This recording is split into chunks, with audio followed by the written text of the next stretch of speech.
Well, welcome back. We got quite a bit to cover here, so we'll get after it. Starting off this Sunday, we had a loss to Oklahoma State. The team score was tough, but I think there was some positives to take from that. When you look over the last couple of weeks, you see some big improvement in some of our guys, so that was exciting. I know a number of people have asked me exactly why do we start at different weights at different duels. Typically, we always start at 125. In this decision, this past weekend, we decided to draw for different reasons. A lot of times you can draw based on maybe if guys are pulling weight or if you think another team is, but we decided to take that risk and change it up this past weekend. So we drew at 149, and that's where we started. Freddie Stroker, I think, wrestled a great match, wrestled against the number, I think, 3 ranked guy in the country. As far as on his feet, he scored 2 takedowns to Kalka's 1, so that was impressive. I think he did some things well finishing there. He did some things well as far as even defensively, some improvements. But I think one of the big ones that he needs to work on is getting off bottom. He's good there, but we got to spend more time there. And then he's really good on top, and I think that's another area where he can spend time just working and trying to be more aggressive in that spot. But we lose a tight one there, a 2-point match, but I thought there were some real positive things there and growth for him. So just building on that. And then at 157 pounds, Carson Bralsma wrestled. He lost a close 1-point match. We gave him the opportunity.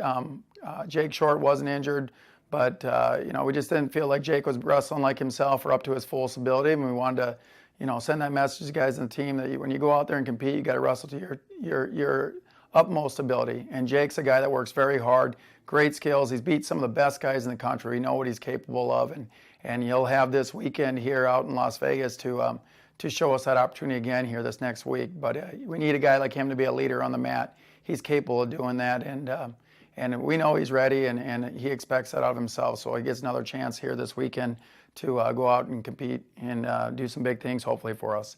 At 174, Wanzek lost to the number 4 ranked guy in the country. Wrestled a good match, scored the last takedown.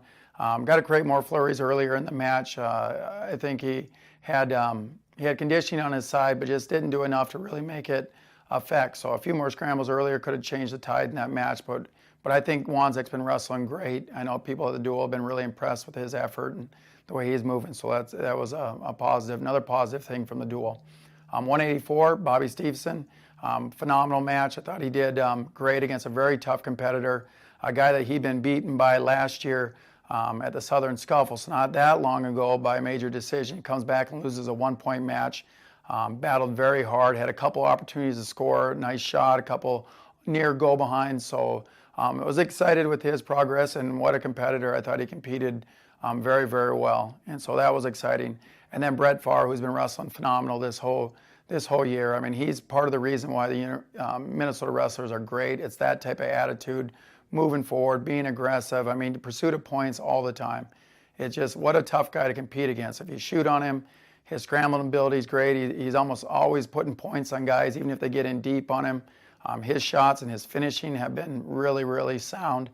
And even on bottom, the guy he wrestled against Oklahoma State, his toughest position is top. I mean, that's where this guy is good, and that's where his strength is. And Brett was just so close to reversing the guy and putting him on his back several times. So just an exciting wrestler, and in the end ends up closing it up with a couple strong finishes and takedowns. So he's wrestling great. At heavyweight, Krails was a little flat this weekend. He's been a guy that always responds well after a weekend like that. So we're hoping to see great things this weekend from Krails here as we head out to the Cliff Keen out in Las Vegas. But other good matches out there, McKee, I thought he had some good scrambles, could have put himself in position where he could have got some near fall, nearly won a couple big scrambles there, and that can make the difference in matches like that. But he's a competitor.